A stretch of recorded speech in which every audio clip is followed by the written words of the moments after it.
we're going to get into those super subtle signals we send out every single day. You know, the little habits that can actually make people lose respect for us. And the crazy part is, we often have no idea we're even doing it.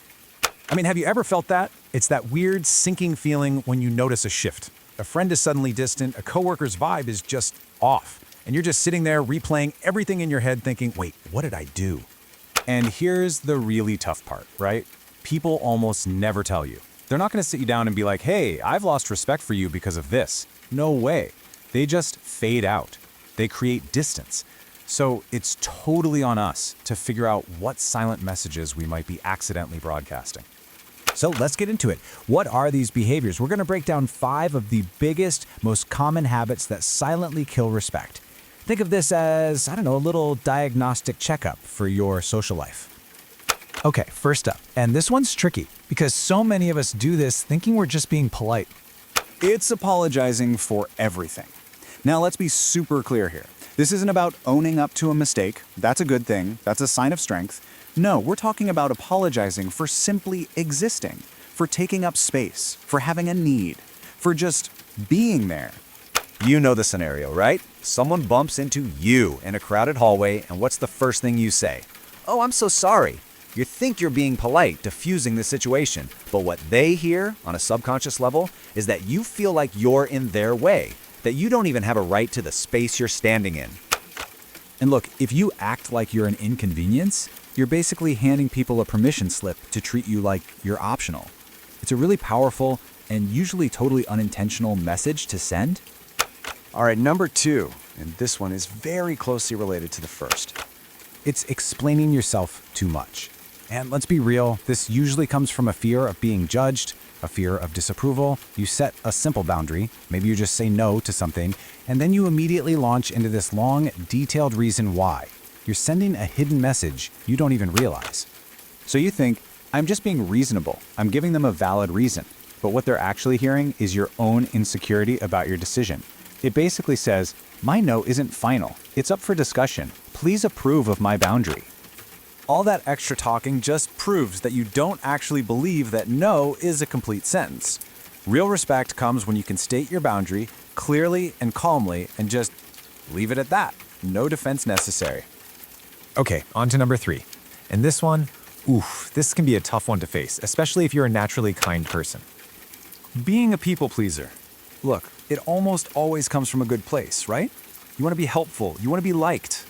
But when you are constantly putting everyone else's needs ahead of your own to the point where it hurts you, a weird thing happens. People stop respecting your sacrifice. They start expecting it. You're thinking, I'm just being a good, kind, helpful person. But what they hear is, my time and energy are an open buffet. Help yourself. You're accidentally training them to believe that your own well-being has no limits, no boundaries at all. It's a crazy paradox, isn't it? You're prioritizing everyone else, hoping to get their respect, but what you end up doing is teaching them that you aren't a priority. It is a tough lesson, for sure, but man, is it important. All right, let's move on to habit number 4. This is a big one. Openly seeking validation.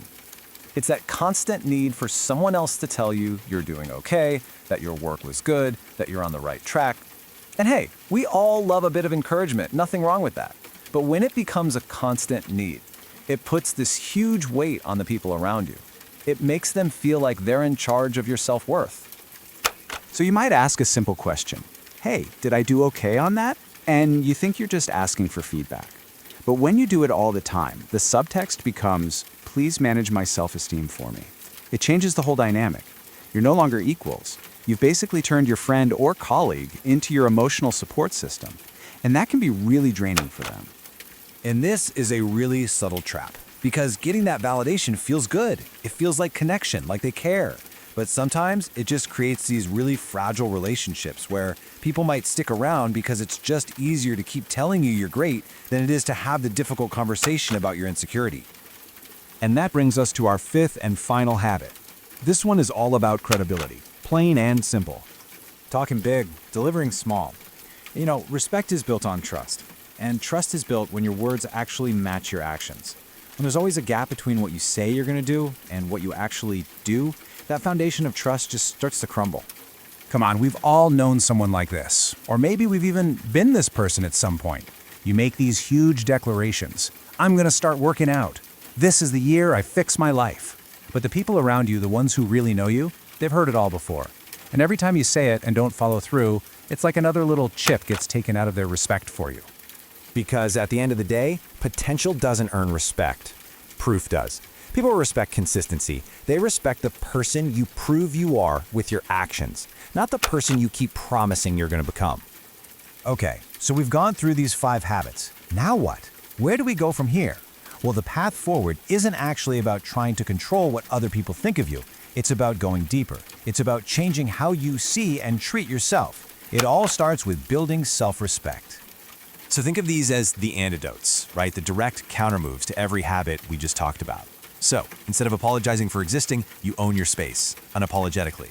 Instead of justifying every no, you let it be a complete sentence. Instead of constantly trying to please everyone, you start prioritizing your own needs. You stop looking for validation from others and become your own source of it. And you stop talking about your plans and just let your actions do all the talking. So I want to leave you with the question to chew on. When you really start living these antidotes, you're doing more than just breaking bad habits. You're literally changing the proof of who you are. So ask yourself this: what will people see when your actions finally start matching the worth you already have?